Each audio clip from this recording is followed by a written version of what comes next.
Brought to you by Agilus Diagnostics.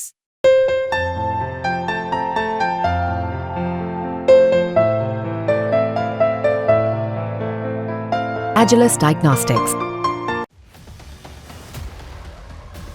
ये है रूस का ग्रोम्स लॉयल विंगमैन। रूस छठे जनरेशन के फाइटर जेट डेवलपमेंट प्रोग्राम पर काम कर रहा है, लेकिन उससे पहले रूस लेकर आ गया है एक खास तरह का यूएवी, अनमैन्ड एरियल व्हीकल, जो बिल्कुल फाइटर जेट की तरह दिखता है। आपको बता दें कि इससे पहले तुर्की के पास ऐसा ही एक लॉयल विंगमैन है जो कि बिल्कुल फाइटर जेट की तरह दिखता है।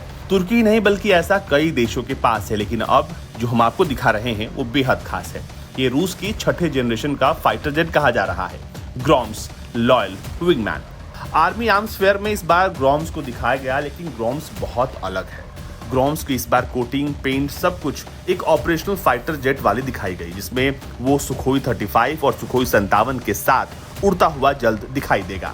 इसमें खास तरह का लैंडिंग गियर है और फाइटर जेट का इंजन लगा है, जो इसे वही स्पीड, वही क्षमता देता है। अब इसकी सबसे खास बात यह है कि इस बार जब इसे दुनिया के सामने रखा गया तो इसके अंडरविंग्स में मिसाइल्स को दिखाया गया। इसके अलावा इसमें नीचे अंडरबेली यानी पेट के नीचे माउंट मिसाइल्स को भी दिखाया गया और बॉम्ब्स भी वहां पर आसानी से लग सकते हैं। यहाँ पर ये फाइटर जेट लेकर उन्हें जा सकता है, यानी हथियार जो है इसमें ज्यादा से ज्यादा आ सके, इसका पूरा इंतजाम जो है वो रूस ने किया हुआ है। ये अपने अंडरबेली यानी कि आमतौर पर स्टील्थ फाइटर जेट जहां पर अपने मिसाइल्स को छुपा कर रखते हैं, वहां ये मिसाइल्स और बॉम्ब्स दोनों को रख सकता है, यानी ये इसकी स्टील्थ कैरेक्टरिस्टिक्स का हिस्सा है।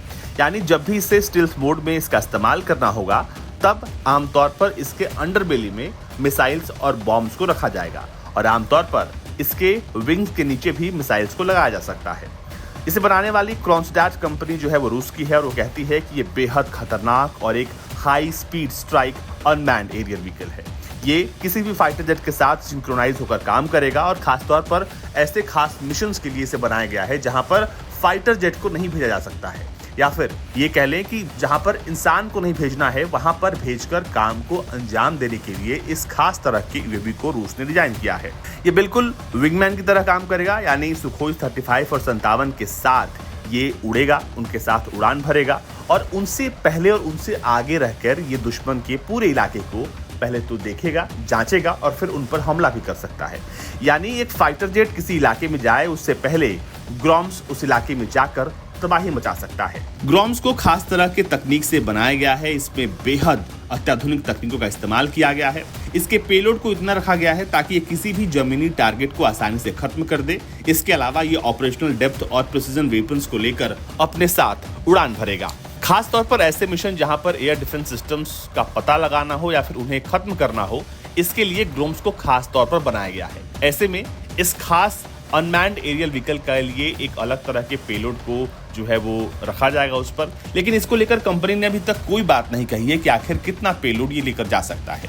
ये अपने साथ 500 किलो तक के हथियार ले जा सकता है, जिसमें 2 फ्यूसलाज और 2 अंडरविंग पायलन्स के नीचे लगेंगे, जिनका वजन तकरीबन 2 टन तक होगा। ग्रोम में एक सिंगल इंजन लगा है जो तकरीबन 2500 किलो का थ्रस्ट पैदा करता है और इसमें AI222-25 टर्बोफैन इंजन लगा है, जो इसे बेहद ताकतवर बनाता है। और यही इंजन रूस अपने याक 130 जेट कॉम्बैट ट्रेनर में इस्तेमाल करता है।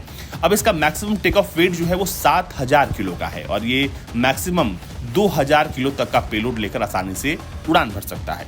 इसकी क्रूजिंग स्पीड 800 किलोमीटर प्रति घंटे की है, जबकि इसका ऑपरेशनल रेडियस 700 किलोमीटर का है। रूस ने खास तौर पर इसे अपनी जरूरतों के हिसाब से बनाया है, लेकिन रूस चाहता है कि अब इन अनमैन्ड कॉम्बैट एरियल व्हीकल्स को दुनिया भर को वो सप्लाई करे।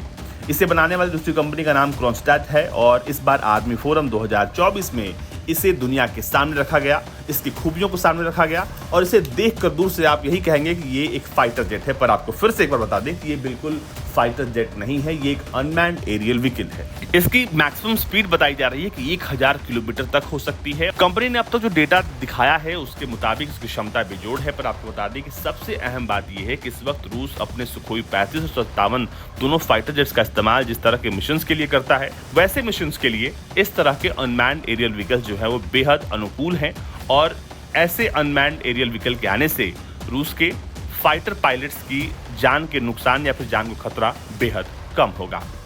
ब्यूरो रिपोर्ट, भारत तक।